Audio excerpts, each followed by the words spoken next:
Yeah, so I realized that I made a more or less a mistake in this garden, in this secondary river. I could have made it a lot more effective in terms of collecting topsoil or really usable material. This area here works 100% fine for us to collect sand. Like it's got this great sandy material. We just pick out some leaves and we can mix this in our concrete. So this section of the river or the secondary river works perfectly fine. The problem I have is down below. Let's go in there and I'll show you what we're going to do to solve it.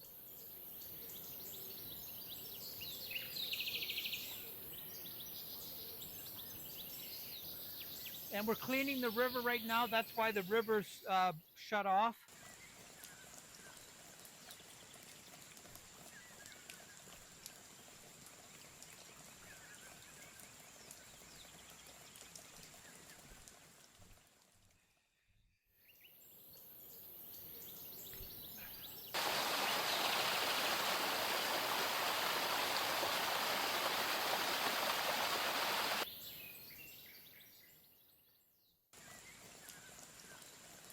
So in this area here, we get about maybe 6, 7 wheelbarrows of great topsoil.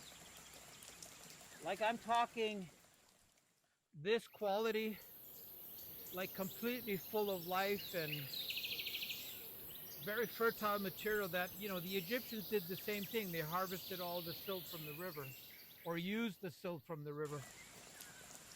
So here's the game plan. We're going to dig a circular hole here, and we're simply going to send everything down in this part here because the river's going to clean it up anyways once we turn it back on.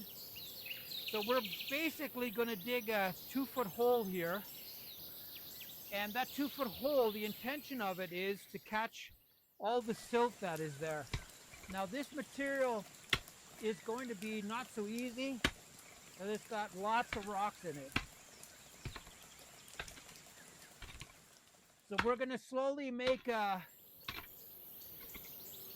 big, at least a teardrop circle here where we can catch all the silt that's coming this way. And it's going to fill up this hole with beautiful silt. I should have done this 2 years ago, but I didn't think of it. So this area here now is going to be a really strong area to collect beautiful topsoil. That's the plan.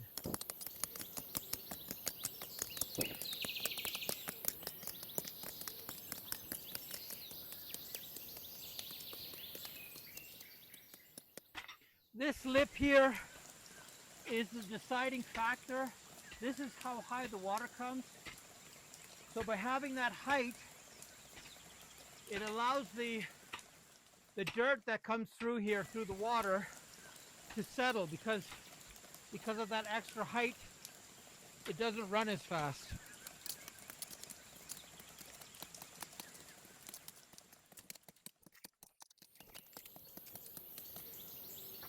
So what's been happening over the years, we've probably lost 100 tons of beautiful topsoil by not collecting it in the river. This mechanism here is actually a way to clean the river by collecting all that topsoil that ends up going down into the city of Loja, making the water very dirty. Ah!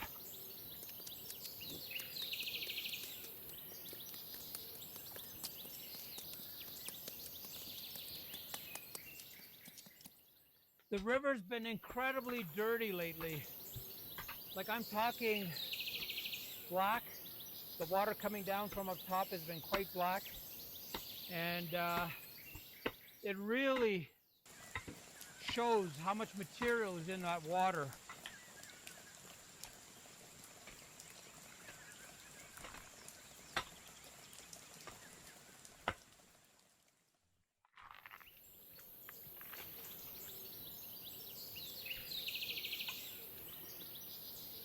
Okay, we're going to come back a bit later and show you the progress of digging this out. Hopefully this concept of Grabbing 4 times as much topsoil out of this system will pay for itself. Yeah, so we have an S coming this way, so a double S going all the way against this, and the water seems to run against this edge. And every time you have a reduction in water flow or speed of the water, there's different types of deposits. This area up top is all about sand. And by the time you get down to the bottom area with these layers, the dropping levels as well, you end up with all the topsoil down in that corner. And that's why we're digging that out more, so we have a better place for all the topsoil to deposit itself. So that's the objective, is to get that to slow down even more down there. So when this coffee water comes through here, and it's been getting worse, the water's been getting darker and darker and darker, which means there's more topsoil inside that. So when the particles deposit themselves down in that area, we have more material for the garden to allow it to grow.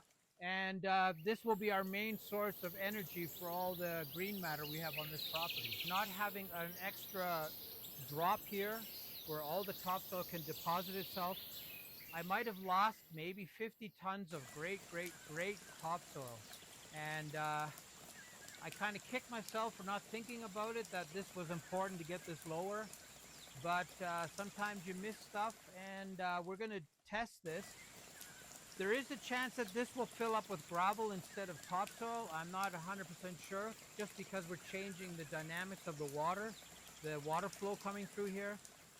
But my suspicion is that this water speed reduction will keep this as a topsoil pond, and the sand and gravel and all those heavier materials will stay up top, and this lighter, richer topsoil will end up in this space here. Yeah, there is this real element of time. And what I mean by that is, when this secondary river is running, and let's say the water color is dark brown, and this runs for one whole week, you can bet your life on it that this whole area will have 8 inches of the best soil you could even buy. That's how nice this river stuff is. It's so full of chewed up leaves and chewed up organic material. It even has worms. We don't have any worms in our garden. So this idea of collecting more of this great material that's inside this water is such a fantastic way for us to maintain the level of this type of gardening, where everything has to look green and stay green. It's a lot of energy required. Energy in equals energy out. So this hopefully will give us a lot more energy by having a bigger reservoir for all this earth to settle into. Yeah, this is our first test. We never really got to finish this because we had another flood. But you can see how slow this water is running now, because there's this deep hole here. So we're really hoping in the morning that this muddy tea water is going to settle a whole bunch of really nice topsoil for us. That's the hope. And I think it's going to work out. This isn't our normal water flow right now. It's a very slow water flow, which is probably going to help a lot in the deposit of all kinds of great topsoil. And we're going to harvest it once this overflow stops. It allows us to come in here and get all this great soil out of here.